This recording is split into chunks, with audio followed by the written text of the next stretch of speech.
அனைவருக்கும் வணக்கம். Gold medalist Hindi guides வழங்கும் கற்க கசடர நிகழ்ச்சிக்கு தங்களை வரவேற்பதில் பெருமகிழ்ச்சி அடைகின்றேன். सबको सादर प्रणाम. गोल्ड मेडलिस्ट हिंदी गाइड्स प्रस्तुति कर्क कसडर कार्यक्रम पर आप सबका हार्दिक स्वागत है. आज का कार्यक्रम है, उसका शीर्षक है हिंदी साहित्य का इतिहास. ये शीर्षक मैंने कल से ही शुरू किया था, तो वो आज वो क्रमशः चल रहा है. तो मैंने हिंदी साहित्य के इतिहास के अंतर्गत हिंदी साहित्य के बारे में, उसकी उत्पत्ति और उसका जो लाभ है उसके बारे में आपसे विचार विमर्श किया था. आज हिंदी साहित्य का इतिहास जो 1000 साल पुराना है, उसके बारे में कुछ बातें आपसे परामर्श कर लेना चाहता हूँ. आशा है कि आप कुछ सहयोग देंगे और उसका फ़ायदा उठाएंगे. कई आचार्यों ने हिंदी साहित्य का इतिहास लिखा है, उसके बारे में बताया है, लेकिन इनमें से आचार्य श्री रामचंद्र शुक्ल जी का जो काल विभाजन है वही सर्वमान्य है. इसलिए उसी के आधार पर हम आज विचार विमर्श करेंगे. हिंदी साहित्य का इतिहास, यहाँ पर साहित्य और इतिहास दोनों का संबंध है, दोनों का समन्वय है, दोनों का मिलन है. इतिहास क्या है और साहित्य क्या है, इसके बारे में हम पहले पूर्ण पीठिका के रूप में विचार विमर्श करेंगे. घटनाओं के क्रम का नाम इतिहास है. घटनाओं के क्रम का नाम इतिहास है. तमिल में एक प्रसिद्ध समाचार पत्र है, उसका नाम है मुरसुली. उसका ये मोटो है, क्या है, இன்றைய செய்தி நாளைய வரலாறு. இன்றைய செய்தி नालय वरलारू. इसका हिंदी अनुवाद है, आज का समाचार जो है वही कल का इतिहास है. आज का समाचार कैसे लिखा, आज का समाचार जो है वही कल का इतिहास है. आज का समाचार ये कल का इतिहास है. यहाँ पर मेरे कहने का मतलब यह है, घटनाओं के क्रम का नाम इतिहास है. घटनाओं के क्रम का नाम इतिहास है, लेकिन साहित्य और इतिहास में काफ़ी अंतर है, क्योंकि ये घटनाओं का क्रम है इतिहास, लेकिन साहित्य हृदय की वस्तु है. साहित्य मन की वस्तु है. कवि अपने मन के भावों का अक्षर रूप देता है, कविता रूप देता है, साहित्य रूप देता है. इसलिए साहित्य हृदय की वस्तु है, मन की वस्तु है, और मानव की भावनाएं उसमें निहित हैं. ना कि मानव की भावनाएं, लोक भावनाएं भी उसमें निहित हैं, क्योंकि साहित्यकार जो है समय समय पर होने वाली घटनाओं के बारे में, लोगों की मनोभावनाओं के बारे में और उसके आधार पर, घटनाओं के आधार पर अपना विचार व्यक्त करता है.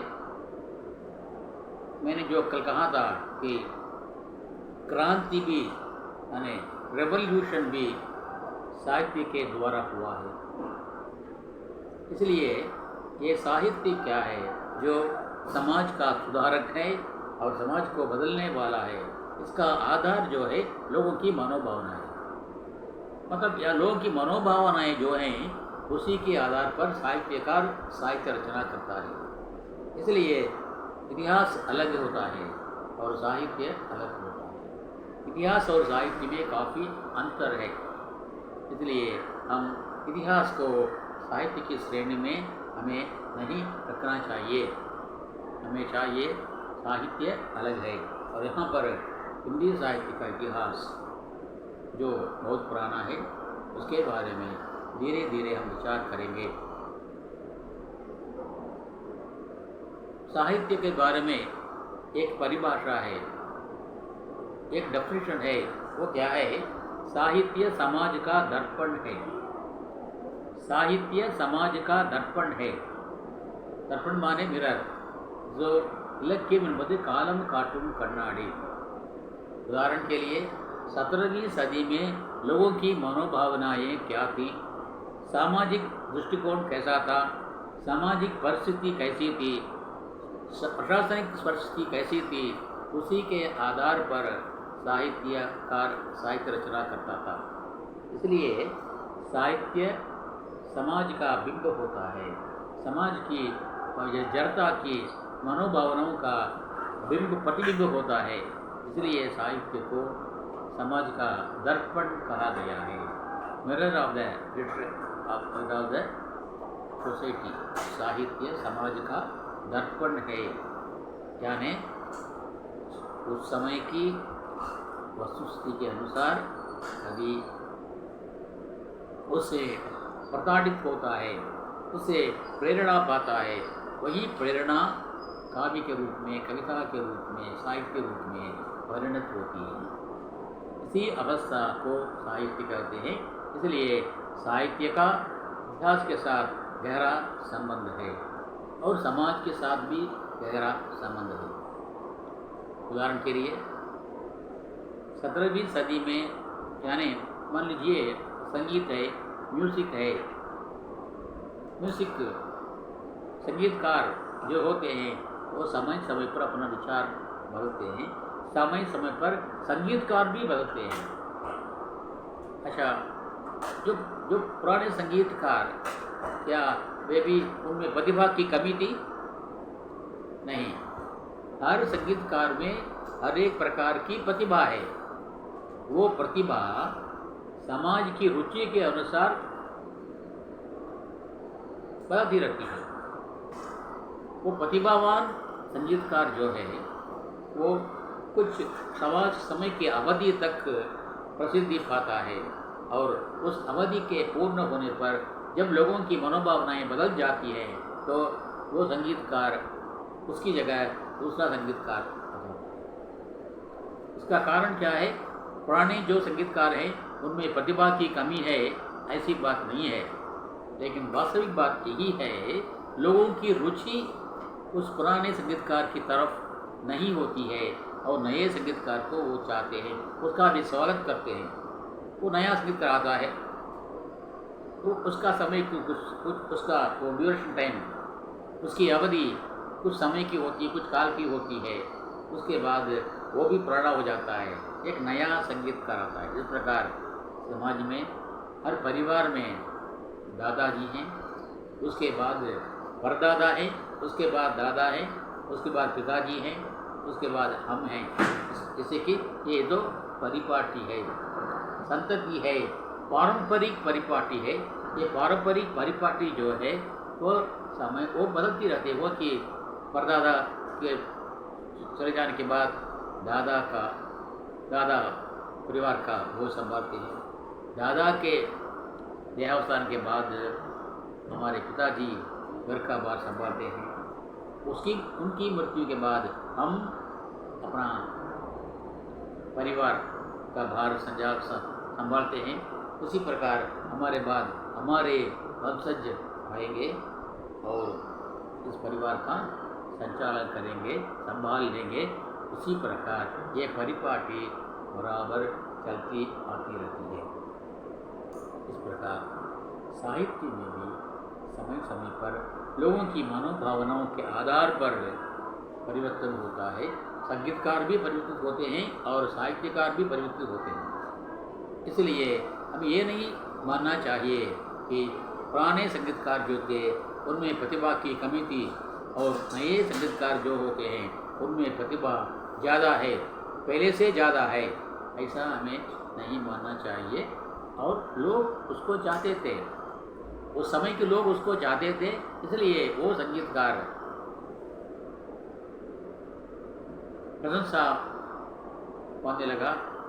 वो सभी लोगों का माननीय संगीतकार रहा। लेकिन अब आज का जो समाज है सोसाइटी है वो इस नए संगीतकार को चाहती है, उसकी प्रतिभा का स्वागत करती है। इसलिए आजकल के लोग उसका आदर करते हैं, उसका मान करते हैं, उसको मानते हैं। इसी प्रकार जो काल का, इतिहास का, सामाजिक दृष्टिकोण का, सामाजिक परिवेश का, राजनीतिक परिस्थिति का असर साहित्य पर पड़ता है। क्यों ऐसा पड़ता है? साहित्यकार जो है सामाजिक प्राणी है, वो भी एक सामाजिक प्राणी है। जिस प्रकार हम रहते हैं, जैसे हम रहते हैं उसी प्रकार वो भी एक सामाजिक प्राणी है। उसे समाज में रहकर ही अपना कार्यभार संभालना पड़ता है, अपना जीवन बिताना पड़ता है। तो इसलिए वो समाज का जो प्रभाव जो है वो उसके दिलों पर पड़ता है। किस दिलों पर पड़ता है? साहित्यकार के दिलों पर पड़ता है। और वो प्रभाव और उसके आधार पर साहित्यकार की मनोभावनाएँ बदलती रहती हैं और उस बदलती प्रवृत्ति उसका मानसिक रूप के रूप में परिणत होती है। वो मानसिक रूप, ये भाव साहित्य का रूप लेता है। यही साहित्य का कार्यक्रम है, साहित्य का विकसित रूप है। तो इसी के आधार पर हमारे महानों ने, आचार्यों ने हिंदी साहित्य इतिहास लिखा है और हमें समझाया है। तो इसी के आधार पर हर समय पर होने वाले सामाजिक परिस्थितियाँ, घटनाएँ और राजनीतिक परिस्थितियाँ, इसके आधार पर साहित्य में भी परिवर्तन आता है। इस दृष्टि से हिंदी साहित्य इतिहास जो 1000 साल पुराना है, वो पहला है आदिकाल। ये आदिकाल या वीरगाथा काल कहलाता है। ये काल जो है आदिकाल या वीरगाथा काल कहलाता है। यानी वीरों के बारे में, वीरों की गाथाएँ, वीरों की विशेषताएँ, वीरताएँ के बारे में विश्लेषण करने वाला यानी उनको प्रोत्साहित करने वाला एक साधन के माध्यम से साहित्य का सृजन होता है। इसलिए साहित्य समाज का दर्पण है। आदिकाल का जो समय है, वो आदिकाल का जो समय है,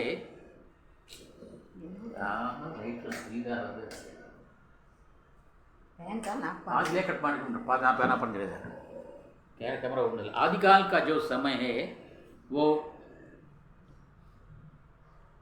1035 से लेकर 13,075 तक का है। 1035 से लेकर 13,075 तक का होता है। यही अवधि, यही काल आदिकाल या वीरगाथा काल कहलाता है। अच्छा, ये आदिकाल का नामकरण क्यों हुआ? आदिकाल का नामकरण इसलिए हुआ कि हिंदी साहित्य का जो आदि है, शुरू है, इसलिए शुरू को क्या कहते हैं? आदि कहते हैं। तमिल में तिरुकुरल में कहा जाता है। और पहला वो कुरल है, अगर முதல எழுத்தெல்லாம் आदि भगवन முதற்றே उलगु। यहाँ पर आदि भगवन का मतलब तिरुकुरल में ये भी कहा गया है, आदि उनके पिता का नाम था और भगवन, आदि उनकी माता का नाम था और भगवन उसके पिता का नाम था। लेकिन आदि का मतलब है शुरुआत, इसलिए ये शुरुआत है, इसलिए आदिकाल कहा जाता है। और साथ ही वीरगाथा काल, क्यों वीरगाथा काल कहते हैं? मैंने पहले आपको कहा है सामाजिक परिस्थिति। अच्छा, वो काल क्या है?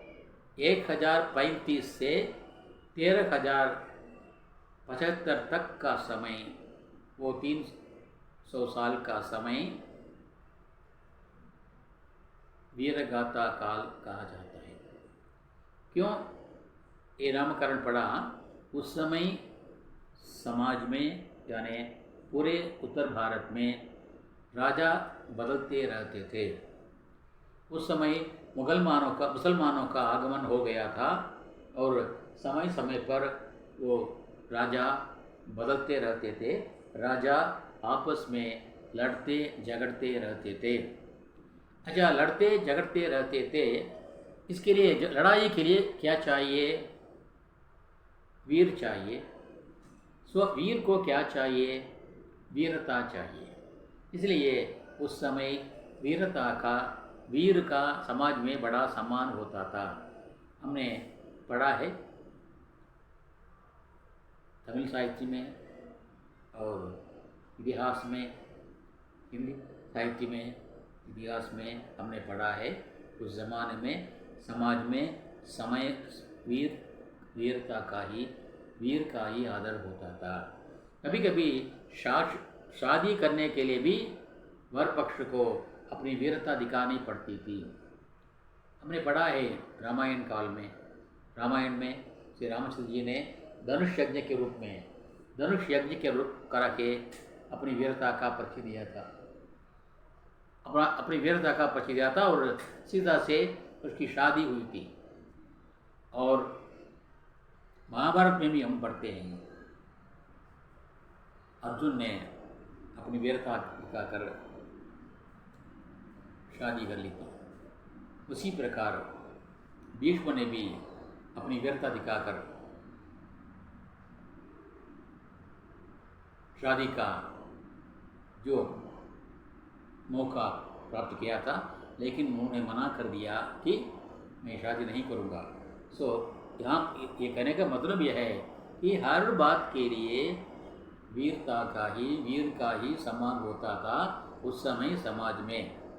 इसलिए इसका प्रभाव कवियों पर भी पड़ना, साहित्यकार पर भी पड़ना स्वाभाविक था। इसलिए वो उस समय के सभी कलाकार और साहित्यकार, कवि अपने अपने राज्य की तारीफ में, प्रशंसा में काव्य रचना किया करते थे। इसलिए उस काल का नाम ही पड़ा वीरगाथा काल। यानी वो अपने अपने, क्योंकि उस ज़माने में छोटी छोटी रियासत थे उत्तर भारत में, इसलिए हर कोई अपने को बड़ा मानता था। अपने को बड़ा दिखाने के लिए कविगणों के द्वारा प्रशस्ति लिखवाते थे, और वे लोग उनकी प्रशंसा के लिए, राजा की प्रशंसा में कविताएं लिखा करते थे, काव्य रचना किया करते थे। इसलिए उस काल की का नाम पड़ा वीरगाथा काल। अच्छा, अभी ये वीरगाथा काल की परिस्थिति है। सामाजिक दृष्टिकोण भी वही था, जो वीर का सम्मान करना। इसलिए वीरता का बोलबाला था वो जमाना। इसलिए इस काल का नाम वीरगाथा काल कहा जाता है। अच्छा, और कवि, इस वीरगाथा काल के कवि कौन कौन थे? वे थे इसके वीरगाथा काल कवि, उनका पहला काव्य है पृथ्वीराज रासो। ये पृथ्वीराज रासो वीरगाथा काल का पहला महाकाव्य है, और साथ ही साथ हिंदी का प्रथम महाकाव्य है पृथ्वीराज रासो। ये हिंदी और अपभ्रंश मिश्रित हिंदी का स्वरूप है, और ये जो है बहुत बड़ा ग्रंथ है। इसके कवि थे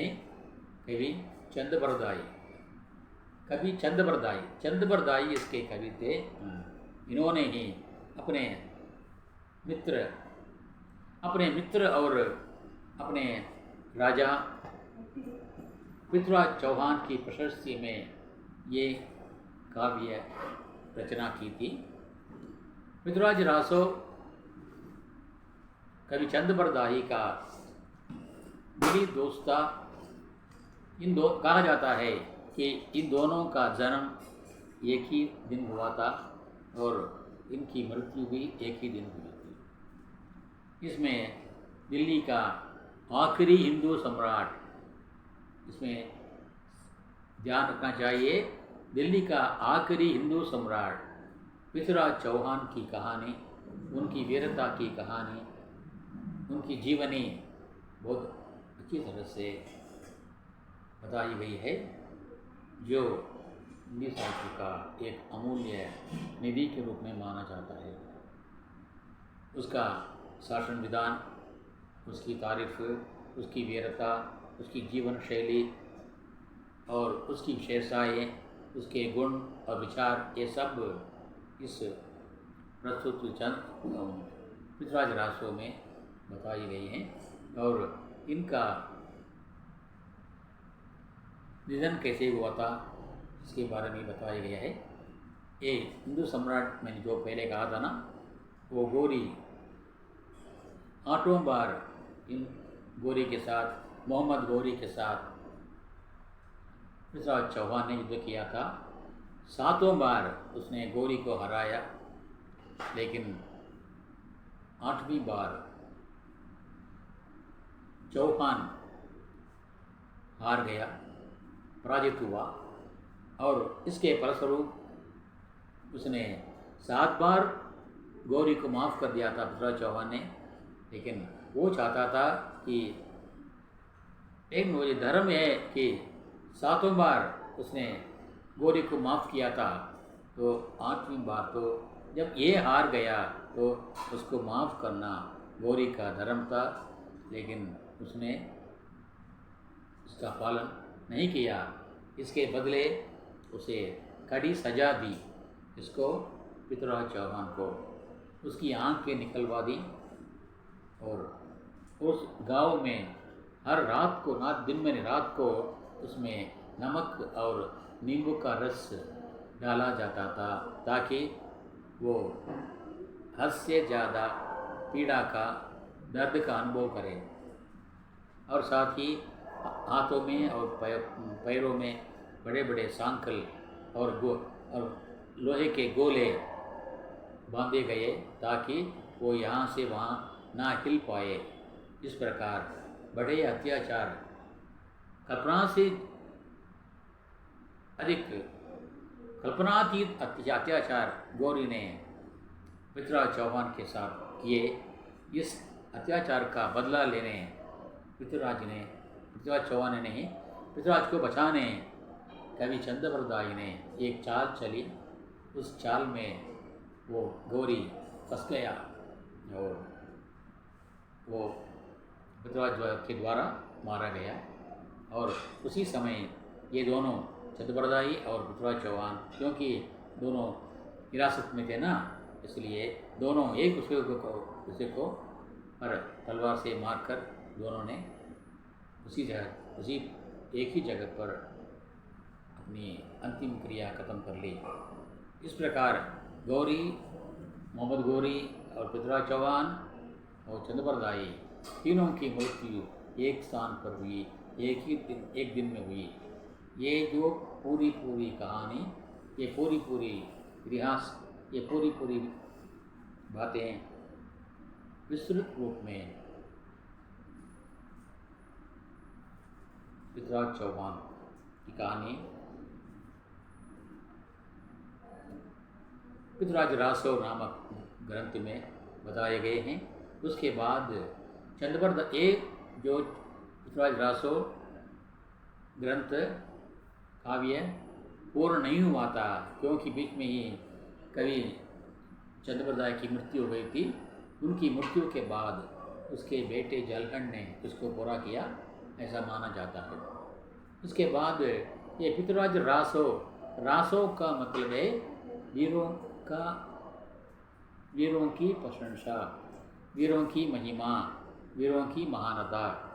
तो इस सिलसिले में बाद में जो कविगण आए, वे भी इस वीरगाथाकालीन कवि थे, इसलिए उन्होंने भी अपनी कविताओं को रासो शब्द से प्रदर्शित किया था।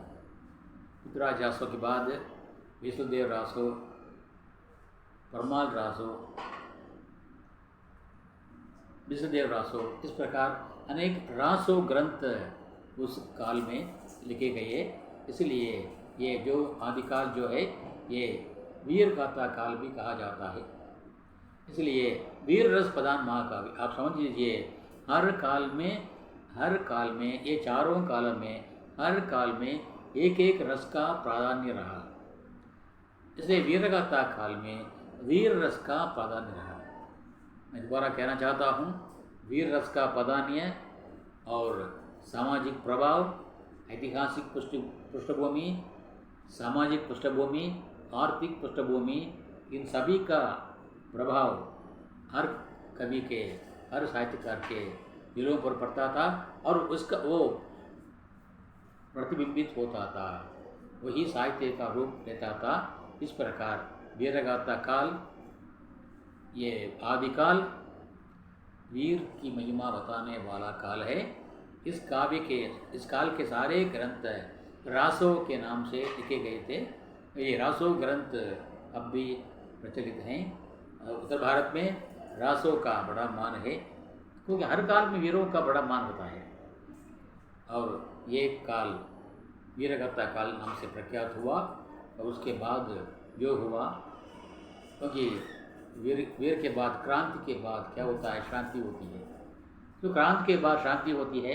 ये शांति कैसे हुई और उसका आगमन कैसे हुआ, इसके बारे में हम अगले एपिसोड में देखेंगे और विचार करेंगे। इस के साथ मैं आज का कार्यक्रम समाप्त करना चाहता हूँ। और ये आदिकाल जो वीर की महिमा गाई जाती थी, आज अभी से अंत होता है। और उसके बाद आता है भक्ति काल। भक्ति काल ये नामकरण क्यों पड़ा, वो कैसे हुआ, वो भक्ति काल की विशेषताएँ क्या हैं, उनके कवि क्या हैं, उनके उस समय के लोगों की मनोभावनाएँ क्या थीं और उनका प्रभाव कवियों के दिलों पर कैसे पड़ा, वो कैसे भक्तिकालीन साहित्य का रूप लिया, इन सब के बारे में हम अगले एपिसोड में विचार करेंगे। और इसके साथ मैं आज का ये कार्यक्रम समाप्त करना चाहता हूँ। कल एक नए शीर्षक, कोई ये भक्ति काल के साथ आपसे मिलने वाला हूँ। तब तक के लिए आपकी अनुमति के साथ आपसे विदा लेने वाला आपका सेवक, आप सुंदरराजन। धन्यवाद। जय हिंद।